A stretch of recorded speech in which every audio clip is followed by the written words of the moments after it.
నవగ్రహాలు ఉండే గుడి. ఈ నవగ్రహాలు కూడా ఇక్కడ లింగ రూపంలో ప్రతిష్ఠించబడింది.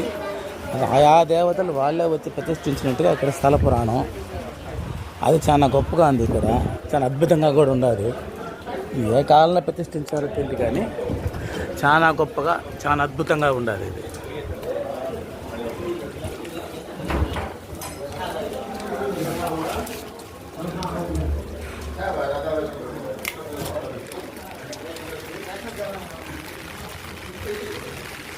மெங்கலுண்டு கூட ராகமேரட்டம் தான மங்கள தொழுவோம் மெங்கல தொடராது உங்களுக்கு மங்கள் உண்டு கூட ராகமேரு தம்பிரான உங்களை தொழுவோம் மெங்கల தொடరాదు.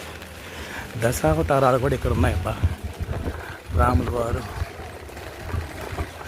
వాళ్ళ రాముడు, కృష్ణుడు అన్నీ బుద్ధుడు చూపించారు, కలికిని చూపించారు.